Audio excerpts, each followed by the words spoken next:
કે આપણે આગળના લેક્ચરમાં આ ચાર પદ્ધતિઓ જલીય પ્રક્ષાલન, ચુંબકીય અલગીકરણ, ફીણ પ્લવન અને નિક્ષાલન પદ્ધતિ આપણે જોઈ દીધી.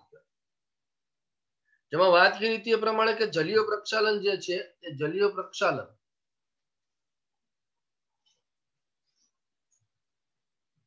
ઘનતાના તફાવત પર આધાર રાખે છે. ઘનતાના તફાવત. ચુંબકીય અલગીકરણ એ ગેંગ અને કાચી ધાતુના ચુંબકીય ગુણધર્મો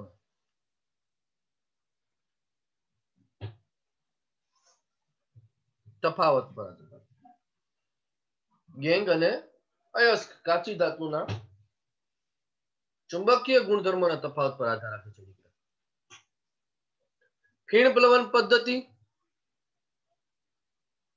એ સલ્ફાઇડયુક્ત કાચી ધાતુ માટે સલ્ફાઇડયુક્ત કાચી ધાતુ માટે જ્યારે નિક્ષાલન એ યોગ્ય દ્રાવકમાં દ્રાવ્યતાના તફાવતને આધારે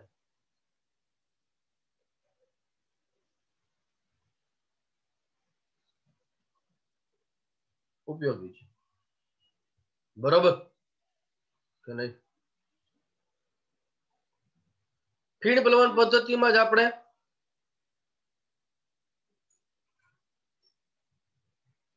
અવનમક કોને કહેવાય એની વાત કરી લીધી. બરોબર. તો આ બધી જ વસ્તુ આપણે આગળના લેક્ચરમાં વાત કરી. આ લેક્ચરમાં આ વિડીયોમાં આપણે હવે નેક્સ્ટ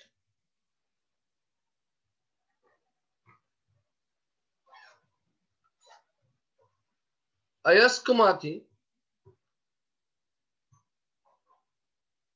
ધાતુનું નિષ્કર્ષણ, ક્રૂડ ધાતુ, અશુદ્ધ જેને કહેવામાં આવે, અશુદ્ધ ધાતુનું નિષ્કર્ષણ શીખશો.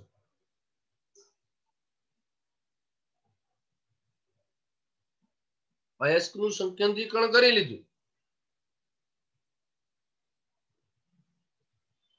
સંકેન્દ્રીકરણ થઈ ગયા પછી હવે આપણે ધાતુ જે નિષ્કર્ષ કરશું બેટા એ આપણી ધાતુ અશુદ્ધ હશે.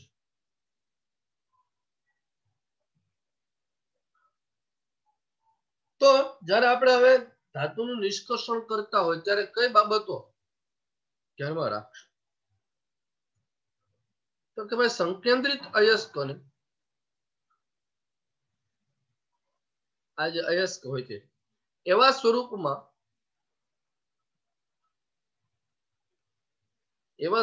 પરિવર્તિત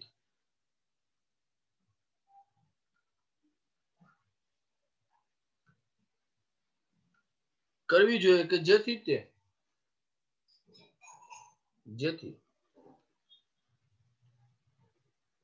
તે રિડક્શન માટે યોગ્ય બને.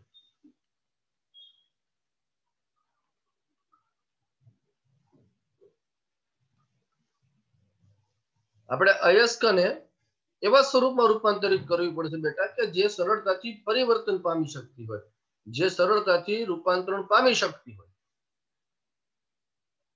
જેનું સરળતાથી રિડક્શન થઈ શકતું હોય એવા સ્વરૂપમાં રૂપાંતરિત કરી જોશે. સામાન્ય રીતે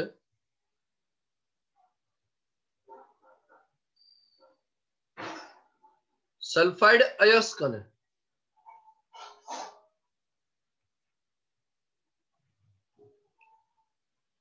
રિડક્શન પહેલા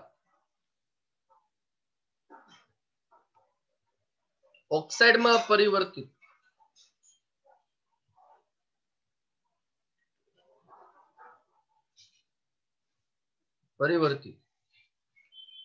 કરવામાં આવે છે. ઓક્સાઇડમાં રૂપાંતરણ કરવામાં આવે છે. કારણ તો કે ઓક્સાઇડનું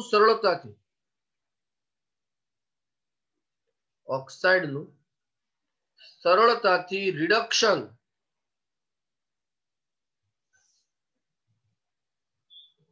થઈ શકે છે.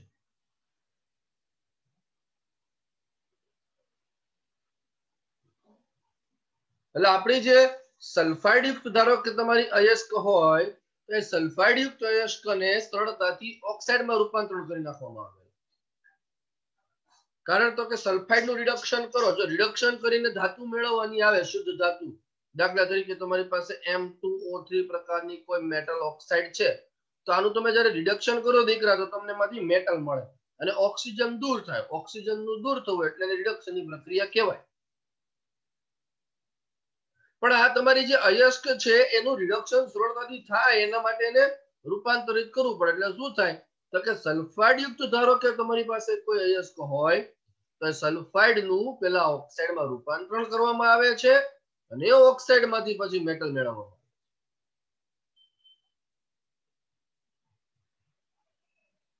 બરોબર.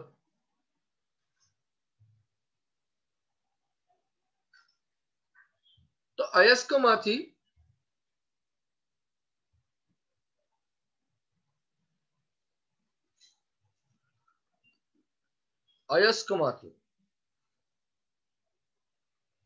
ધાતુ, જો અહીંયા ધ્યાન રાખવાનું, અયસ્કમાંથી ધાતુની જ્યારે વાત આવી હવે ત્યારે મળતી ધાતુ તમારી હંમેશા અશુદ્ધ જ હશે દીકરા. અયસ્કમાંથી ધાતુનું અલગીકરણ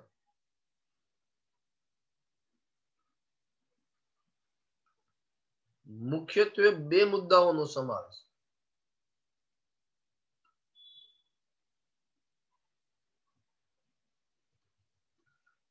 બે મુદ્દાઓનો સમાવેશ થાય છે, બે સ્ટેપનો સમાવેશ થાય છે. પહેલું સ્ટેપ ઓક્સાઇડમાં પરિવર્તન,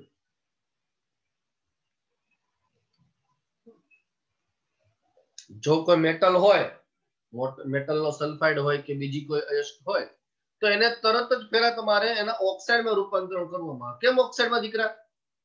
તો કે એનું રિડક્શન સરળતાથી થાય છે એટલા માટે. અને બીજું સ્ટેપ શું આવશે? ઓક્સાઇડનું ધાતુમાં રિડક્શન, ઓક્સાઇડનું ધાતુમાં રિડક્શન. પહેલું સ્ટેપ બેટા ઓક્સાઇડમાં પરિવર્તન, સેકન્ડ સ્ટેપ જે ઓક્સાઇડ મળે છે એનું મેટલમાં રિડક્શન. બરોબર છે? ચાલો શરૂઆત કરીએ છીએ પહેલા મુદ્દાની.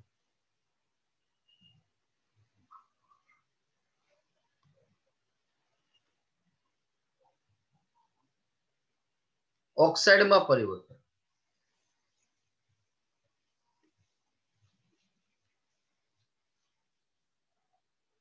ઓક્સાઇડમાં પરિવર્તન કરવા માટેની બે પદ્ધતિ છે જે મોસ્ટ ટાઈમ બંને મોસ્ટ ટાઈમ, એટલે આખો મુદ્દો જ આ મોસ્ટ ટાઈમ થિયોરિટિકલ પરીક્ષામાં પૂછવા માટે.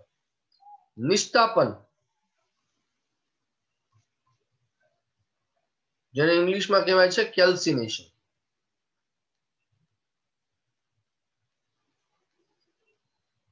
નિસ્તાપન અથવા તો કેલ્સિનેશન, 2 માર્ક્સનો શોર્ટ ક્વેશ્ચન બોર્ડની પરીક્ષામાં પૂછાતો આવે છે કે કેલ્સિનેશન વિશે ટૂંક નોંધ લખો. તો કે નિસ્તાપનમાં અયસ્કને ગરમ કરવામાં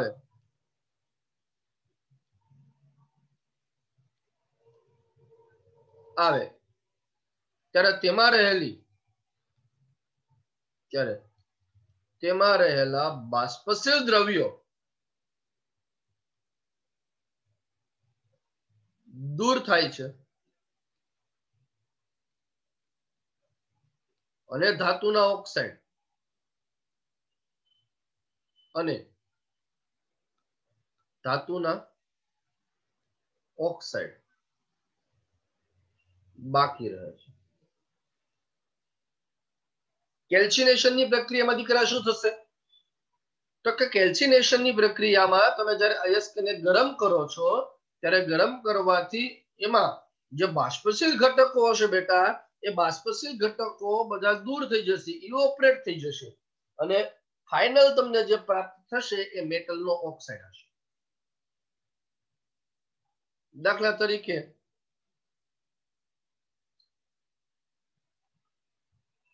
Fe2O3 into XH2 into XH2 આયન નો ઓક્સાઇડ છે જેમાં ભેજ છે તો તમે જ્યારે આને ગરમ કરો દીકરા એનામાંથી બાષ્પશીલ ઘટક આનો કોણ થાય તો કે ભેજ એનો બાષ્પશીલ ઘટક છે એ દૂર થશે તમને ખાલી શું મળવાનું છે Fe2O3 સોલિડમાં પ્લસ FH વાયુ અવસ્થામાંથી દૂર થશે એવી રીતે ઝિંક કાર્બોનેટ ZnCO3 સોલિડ અવસ્થામાં આને ગરમ કરો એટલે આમાંથી બાષ્પશીલ ઘટક તમને થાય કોણ થાય તો કે ઝિંક કાર્બોનેટ પોતે બાષ્પશીલ છે એટલે કાર્બોનેટનું રૂપાંતરણ સીધું સરળતાથી ઓક્સાઇડમાં થઈ જાય અને કાર્બન ડાયોક્સાઇડ દૂર થશે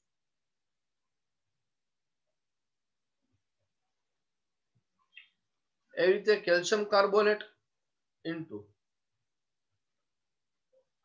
મેગ્નેશિયમ કાર્બોનેટ આને ગરમ કરો બરોબર તો કાર્બોનેટ જે છે એનું ઓક્સાઇડમાં રૂપાંતરણ થાય calcium oxide plus magnesium oxide plus બંનેમાંથી એક કાર્બન ડાયોક્સાઇડ આમાંથી એક કાર્બન ડાયોક્સાઇડ આમાંથી એટલે થશે ટ્વાઇસ CO2 આ કેલ્શિયમ ઓક્સાઇડ મેગ્નેશિયમ ઓક્સાઇડ તળિયે બેસશે એટલે કે સોલિડ અવસ્થામાં છે કાર્બન ડાયોક્સાઇડ એ વાયુ અવસ્થામાં છે એટલે આ પ્રક્રિયામાં આપણે શું કર્યું નિષ્કાપનમાં કેલ્સિનેશનમાં તો કે ભાઈ મેટલની અયસ્ક જે હોય એ અયસ્કને તમે ગરમ કરી તો ગરમ કરવાથી એના બાષ્પશીલ ઘટકો જે બેટા છે એ બધા બાષ્પશીલ ઘટકો એના દૂર થાય છે અને અંતે તમને એના ઓક્સાઇડ પ્રાપ્ત થાય છે આ પહેલું કામ બીજું હવે શું થશે તો કે બીજું જે છે એ છે ભૂંજનની ક્રિયા આ પણ પરીક્ષા માટે મોસ્ટ આઈમ્પી છે ભૂંજન પ્રક્રિયા જેને રોસ્ટિંગ કહેવાય છે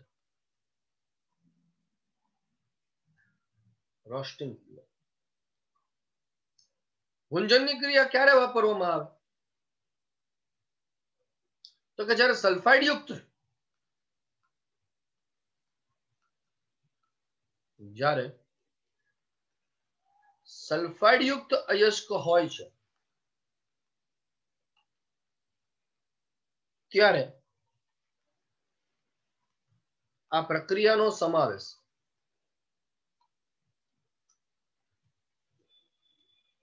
થાય છે સલ્ફાઇડ યુક્ત અયસ્ક હોય ત્યારે આ પ્રક્રિયા ઇન્વોલ્વ થાય છે સમાવેશ થાય છે શું કરવામાં આવે છે બેટા તો કે ભૂંજનમાં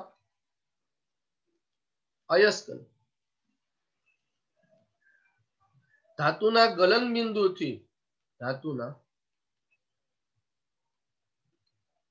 ગલન બિંદુથી નીચા તાપમાને હવાના નિયંત્રિત અથવા તો નિયમિત પુરવઠા સાથે ગરમ કરવામાં આવે છે એટલે હવાની હાજરીમાં એટલે કે ઓક્સિજનની હાજરીમાં જે અયસ્ક છે એના મેટલનું જે ગલન બિંદુ હોય કારણ કે મેટલ પીગળી ન જવી જોઈએ પાછું એના નીચા બિંદુએ એને ગરમ કરવામાં આવે દાખલા તરીકે ઝિંક સલ્ફાઇડ છે એને ઓક્સિજનની હાજરીમાં તમે હવાની હાજરીમાં તમે એને ગરમ કરો છો તો સલ્ફાઇડ નું કન્વર્ઝેશન થઈ જાય છે ઓક્સાઇડમાં થઈ જાય છે પ્લસ SO2 વાયુ દૂર થઈ પ્રક્રિયાને આપણે બેલેન્સ કરી દઈશું ટ્વાઇસ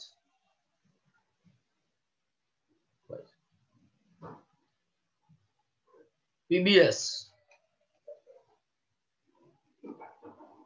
plus 3O2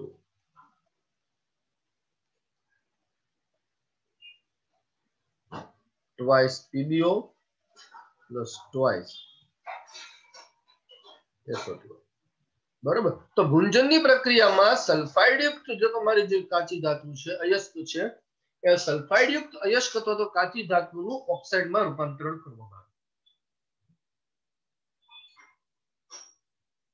બરોબર બીજું ઉદાહરણ તમને આપ્યું છે એમાં copper Cu2s plus 3O2 convert થશે twice Cu2O plus twice SO2 માં રૂપાંતર. તો સલ્ફાઇડ યુક્ત કાચી ધાતુ જે છે એ સલ્ફાઇડ યુક્ત કાચી ધાતુ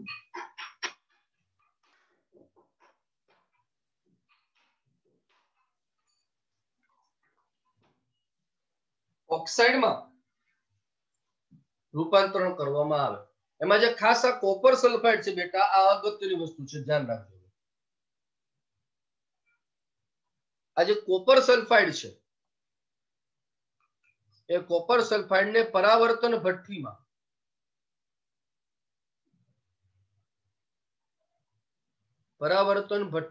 ગરમ કરવામાં આવે છે.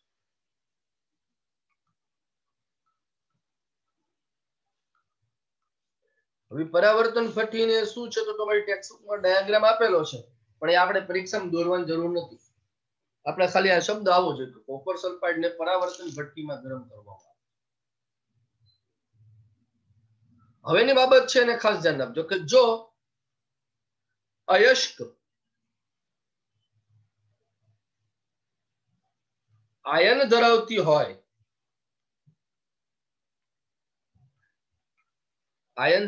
હોય તો તેને ગરમ કરતા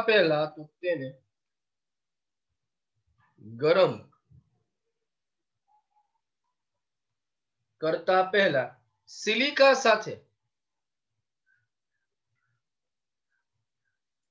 એટલે SiO2 સિલિકા સાથે મિશ્ર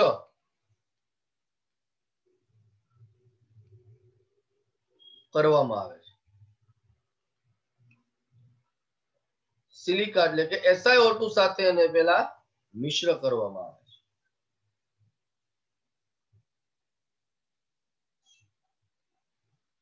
તો શું થશે તમે સિલિકા સાથે ગરમ કરો તો દીકરા? તો કે આયન જે છે સિલિકા સાથે તમે જ્યારે ગરમ કરો ત્યારે આયન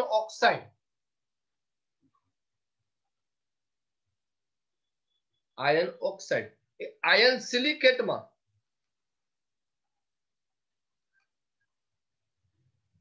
સિલિકેટના ધાતુમલ જેને સ્લેગ કહેવાય છે તરીકે મળે છે. એટલે શું થશે તો કે FeO plus FiO2 એટલે બની જશે FeSiO3 જે તળિયે જમા થયેલું હશે. આને કહેવાય છે સ્લેગ. એટલે તમને પરીક્ષા માટે મોસ્ટ આઈએમપી યાદ રાખવાનું દીકરા. પરીક્ષામાં સ્લેગનું રાસાયણિક સૂત્ર પૂછાય. FeSiO3 iron silicate is known as ધાતુમલ. મલ એટલે કચરો, ધાતુનો કચરો, સ્લેગ તરીકે જેને ઓળખવામાં છે દીકરા. ક્યારે SiO2 સાથે ગરમ કરવું પડે તો કે જો તમારી અયસ્કમાં આયન હોય, દાખલા તરીકે તમે કોપરની અયસ્ક તરીકે કોપર પાયરેટ્સ વાપરો છો દીકરા, CuFeS2, તો આનું તમે જ્યારે ઓક્સાઇડમાં રૂપાંતરણ કરો ને એની પહેલા સિલિકા સાથે ગરમ કરવું પડે એને, જેથી Fe જે છે એ સ્લેગ સ્વરૂપે દૂર થઈ જશે.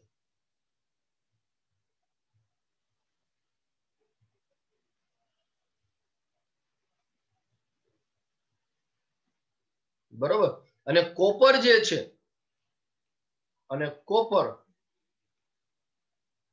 એ મેટે તરીકે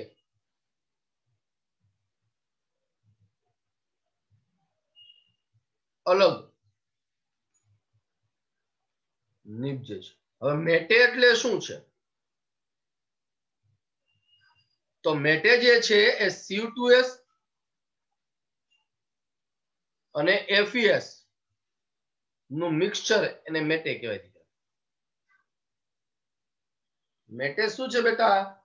કોપર સલ્ફાઇડ અને ફેરસ સલ્ફાઇડ નું મિક્સચર એ મેટે કહેવાય. એટલે તમે જ્યારે આયન પાયરેટ્સ છે, વાત કરી કોપર પાયરેટ્સ છે, એને SiO2 સાથે તમે જ્યારે ગરમ કરો છો ત્યારે એમાંથી થોડોક Fe જે છે એ સ્લેગ સ્વરૂપે જતો રહેશે, 90% જેટલો એફી સ્લેગ તરીકે જતો રહેશે અને 10% એફી જે છે એ કોપર સલ્ફાઇડ સાથે ફેરસ સલ્ફાઇડના ફોર્મમાં કન્વર્ટ થાય છે. એ Cu2s પ્લસ FeS એ સંયુક્ત રીતે ઓળખાય છે મેટે. મોસ્ટ આઈએમપી વસ્તુ છે આ બે, what is slag and what is mate. Slag is a mixture of FeO plus SiO2, FeSiO3, iron silicate, and mate is a mixture of copper sulfide and iron sulfide. ખ્યાલ આવ્યો? અને દરેક પ્રક્રિયામાં જે આપણને અહીંયા સલ્ફર ડાયોક્સાઇડ દૂર થાય છે દીકરા, દરેકમાં જોયું આગળ જો સલ્ફર ડાયોક્સાઇડ મળે, તે સલ્ફર ડાયોક્સાઇડ નો ઉપયોગ એ H2SO4 ના નિર્માણમાં વપરાય, એમાંથી પૈસા મળે. બરાબર છે? ચાલો જુઓ આગળનું જે છે એકવાર વાંચતા જો ફરીવાર બેટા, ગુંજન વાંચો, મોસ્ટ આઈએમપી છે દીકરા.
ઓકે, તો ઓક્સાઇડમાં પરિવર્તન કરવા માટેની આપણે બે અગત્યના મુદ્દાઓની ચર્ચા કરતા હતા. એમાં પહેલો મુદ્દો આપણે જોયો હતો કે ઓક્સાઇડમાં પરિવર્તન કરવું. અયસ્કમાંથી અશુદ્ધ ધાતુ મેળવવા માટેના બે અગત્યના મુદ્દા, ઓક્સાઇડમાં પરિવર્તન કરવું અને ઓક્સાઇડનું મેટલમાં રૂપાંતર કરવું રિડક્શન દ્વારા. તો ઓક્સાઇડમાં પરિવર્તન કરવા માટેના બે અગત્યના નિસ્તાપન, ગુંજન.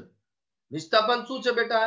તો કે નિસ્તાપન જે છે એ નિસ્તાપનમાં અયસ્કને ગરમ કરવામાં આવે ત્યારે બાષ્પશીલ અશુદ્ધિઓ છે દૂર થાય અને ઓક્સાઇડમાં પરિવર્તન થાય. જ્યારે ગુંજન એ સલ્ફાઇડ યુક્ત તમારે અયસ્ક હોય ત્યારે ખાસ તેને ઓક્સિજન સાથે હવાની હાજરીમાં ગરમ કરવામાં આવે, જેથી એનું કન્વર્જેશન છે શેમાં થશે? તો કે ઓક્સાઇડમાં. બરોબર. હવે લાસ્ટ વન આપણે વાત કરીએ એમાં બીજો મુદ્દો, ઓક્સાઇડનું ધાતુમાં રિડક્શન.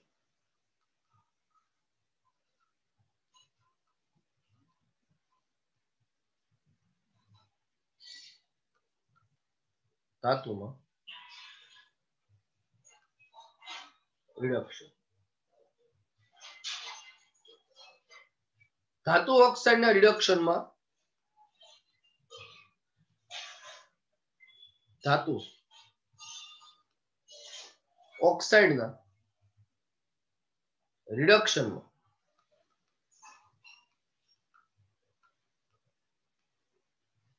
તેને રિડક્શન કરતા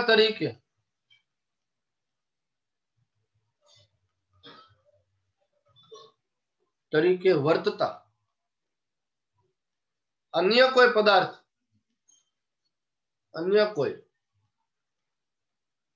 પદાર્થ સાથે ગરમ કરવામાં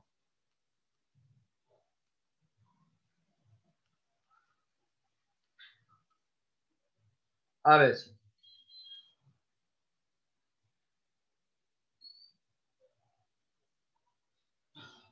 રિડક્શન કરતા પદાર્થમાં શું કામ કરશે બેટા? તો કે રિડક્શન કરતા પદાર્થ પદાર્થ એ ધાતુ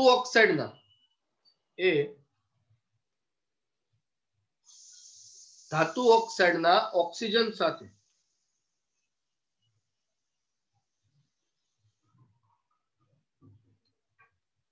સંયોજન છે. ધાતુના ઓક્સાઇડનો જે ઓક્સિજન છે એ રિડક્શન કર્તા સાથે જોડાય. જનરલી રિડક્શન કર્તા તરીકે કોણ વાપરવામાં આવે?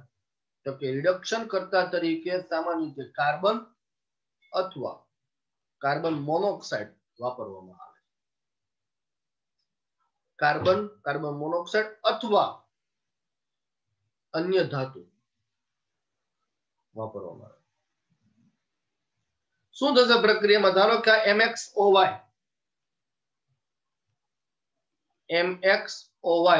એ કોઈ મેટલ ઓક્સાઇડ છે. એની જ્યારે કાર્બન સાથે પ્રક્રિયા કરે ત્યારે એમાંથી મેટલ MX એ ક્રૂડ ફોર્મમાં, અશુદ્ધ ફોર્મમાં તમને પ્રાપ્ત થાય અને કાર્બન જે છે એ કન્વર્ટ થાય છે કાર્બનના ઓક્સાઇડમાં.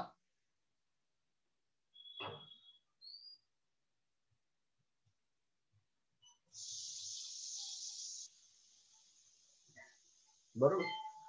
તો ઘણી ધાતુઓ જે છે બેટા, ઘણી ધાતુઓનું સરળતાથી રિડક્શન થાય છે.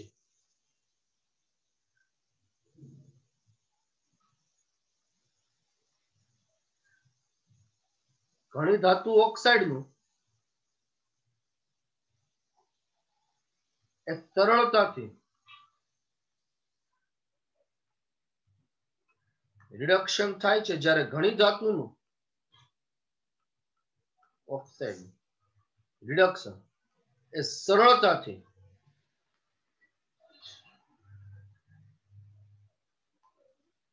થતું નથી. એને ઉષ્મા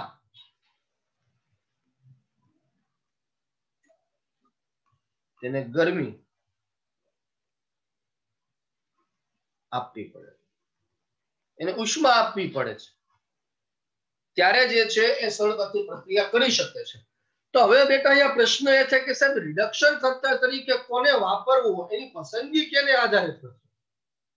તમે તો એવું કીધું કે MXOY છે, અહીંયા કાર્બન છે, તો અહીંયા દર વખતે કાર્બન જ લેવાશે. તમે એવું કીધું હતું કે અન્ય મેટલ પણ તમે યુઝ કરી શકો, તો કઈ મેટલ તમે યુઝ કરી શકો? આના માટે આપણે આનો થર્મોડાયનેમિકલી પ્રિન્સિપલ એટલે કે ઉષ્માગતિકીય રીતે સિદ્ધાંતો શીખવામાં આવે. પણ હવે બાય ચાન્સ જે છે બેટા, આ ઉષ્માગતિકીય સિદ્ધાંત તમારા સિલેબસમાં નથી આ વખતે. જે 30% સિલેબસ ગુજરાત બોર્ડ દ્વારા દીકરા કટ થયેલો છે, 30% સિલેબસ જે ગુજરાત બોર્ડ દ્વારા કટ થયેલો છે, એમાંથી અત્યાર સુધી જે આપણે ચાલી છે એમાં શું નીકળી ગયું છે? તો કે એક તો પ્રાપ્તિ સ્થાન નીકળી ગયા, એટલે જે ખનીજો હતી ને, નામ, અણુસૂત્ર એ નીકળી ગયા છે. બરાબર, એટલે તમે ન કરો તો ચાલશે. અને બીજો હવે જે ટોપિક આપણે પછીનો શીખવાનો છે ઉષ્માગતિકીય સિદ્ધાંત.